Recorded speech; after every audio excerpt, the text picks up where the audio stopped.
Hello. Hello. So it is my understanding that Ms. Salyers is representing herself on this matter. Well, she qualified to have an attorney represent her. She declined that at our last hearing. Do you want me to appoint an attorney for you today? No, Your Honor. Okay. You understand complicated legal issues with some severe consequences for you, potentially. Yes, Your Honor. And you don't have any legal training or experience? I study law on my own. All right. And so the same court rules would apply to you if you're representing yourself as with an attorney. You understand that? Yes, Your Honor. And keeping all of that information in mind, including the potential impacts to you, you still want to be representing yourself at this time? Yes, Your Honor. Okay. You're entitled and allowed to do that. What I'll probably do, though, is go ahead and appoint you a standby counsel that can be there in case it is needed. Let's see, who do I have? Mr. Rucker, would you be available for that? I'll be available to be standby counsel, Your Honor. Thank you, Mr. Rucker. All right, this All means right. you're going to prepare your case. I have. So, Ms. Salyers, am I pronouncing that correctly? Yes, Your Honor. Okay, I'll remind you again, you have the right to remain silent. Anything you say can be used against you. The purpose for us being here this afternoon relates to the arraignment, which means it would give you an opportunity to enter your plea against the charges against you. Did you receive a copy of the information that includes the charges made by the state? Yes, Your Honor, I did serve a copy on her, and I'll serve an extra copy on Mr. Rucker. Okay. So, ma'am, that is dated February 24th. There are 3 counts identified. Count 1, custodial interference in the first degree. Count 2, custodial interference in the first degree. And count 3, custodial interference in the first degree. Do you want to have any time to visit with Mr. Rucker about those? Your Honor, I'm standby counsel. I don't advise her. She makes her own decisions. That's I'm true. there prepared to take over the case if and when she decides she cannot proceed. Very good. Thank you, apologies, Mr. Your Rucker. Honor. No, that's very good. Do you need some time to read through or review the information any further at this time, Ms. Salyers? Your Honor, I would just like to submit my notice of dismissal for lack of jurisdiction.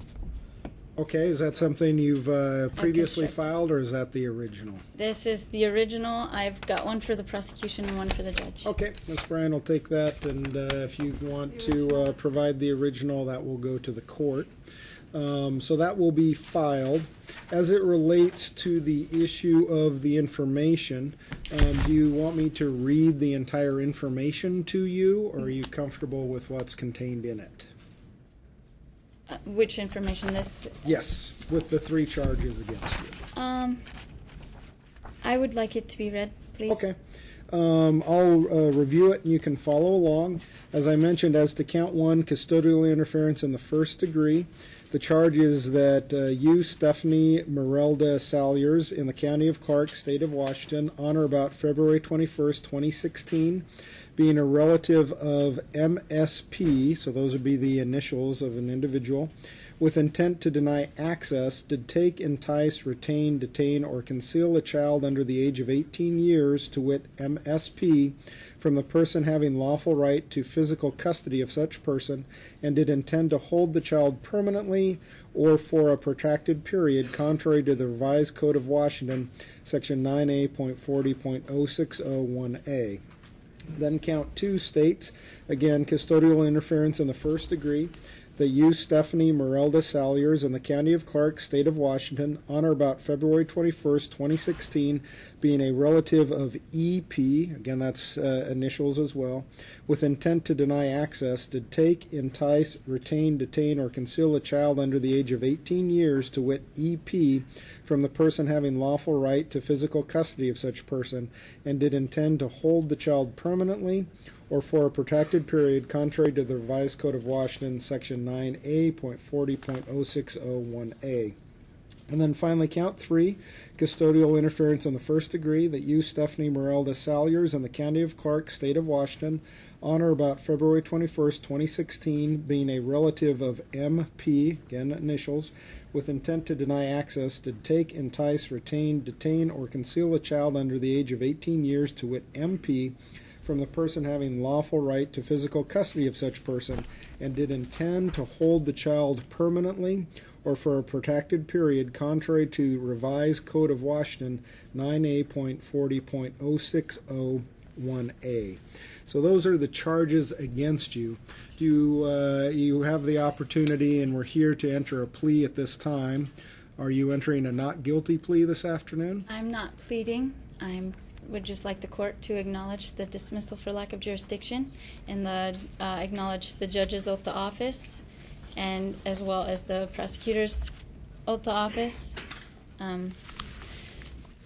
Okay, before we get to the issue of the plea further, then, let me take a look at the motion that you filed. I have the original. Ms. Bryant, did you have a chance to take a look at that from the copy that you had? Well, I've scanned through a little bit, Your Honor. I don't know that we need to take it up today. I think that... Let me take a look at it just to see in general what's identified here, ma'am. I understand and hear that you don't have a desire to enter a plea, that you're concerned with the jurisdiction that the court has overall.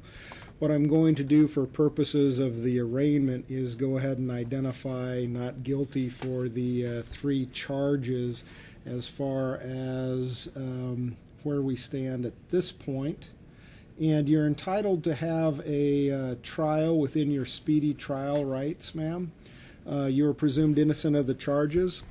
The state would have the burden to prove your guilt to each element of the crime charged beyond a reasonable doubt. You do have the right to remain silent, as I mentioned, and you do also have the right to have an attorney appointed for you. I know we've discussed that previously. Again, this afternoon, I'm just going to reiterate that to you again. These are significant charges against you. Having someone with expertise represent you and consult with you would be very advantageous and very helpful to you. So I'll mention that. Does that change your mind in any way? Your Honor, is there an injured party or damaged property report, or as well as proof of custody, who had custody of the my sons? There is a police report that would have been done at the time. That would be a report that would have been completed. As far as the attorney issue is concerned, though, have you changed your mind with that, ma'am? No, Your Honor. Okay. We'll go ahead and set a trial date for you at this time, so we get that in place. We'd be taking a look at a trial date. Is this a jury trial by common law with a injured party damaged property report? You have a right to a trial by a jury unless you were to knowingly, intelligently, and voluntarily waive that right to have to not have the jury trial. So at this point, it would definitely be scheduled as a jury trial. And we'd be taking a look at